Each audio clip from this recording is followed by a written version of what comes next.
Breaking news out of Washington. It is the 11th hour, but a deal seems within grasp. The government crisis may be ending. Look at the live shot, the Senate floor. Senators will be summoned to gather and vote, and the House is expected to vote next. So our ABC News team is out in force tonight, and we begin in Washington with ABC's Chief White House correspondent Jonathan Karl on this fast-moving news right now. John.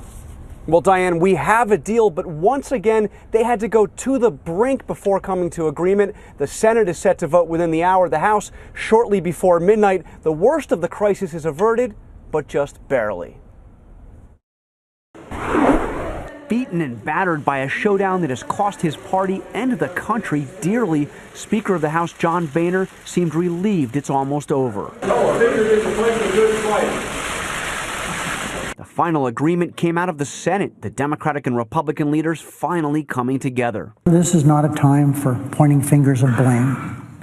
This is a time of reconciliation. This has been a long, challenging few weeks for Congress and for the country. But just as Senate Republican leader Mitch McConnell was announcing the agreement, fellow Republican Ted Cruz, who more than any individual led the fight over Obamacare that triggered the shutdown, came to the cameras to denounce the compromise. The deal that has been cut provides no relief to the millions of Americans who are hurting because of Obamacare.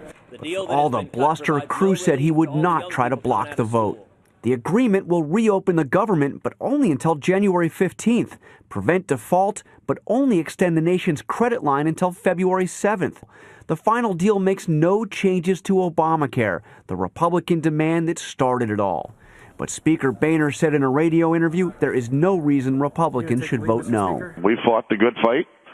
We just didn't win. What did it accomplish? It delayed clinical trials for cancer research, curbed school lunch programs, put 800,000 federal workers out of work, and wreaked havoc on tourists and the business who depend on them. And the deal is only temporary. Could there be another crisis in 3 months when it runs out? Listen, we just can't do this anymore for the country. I think the American people are so tired of it, and rightly so. White House Press Secretary Jay Carney said the president applauded the deal and will sign it as soon as it is passed.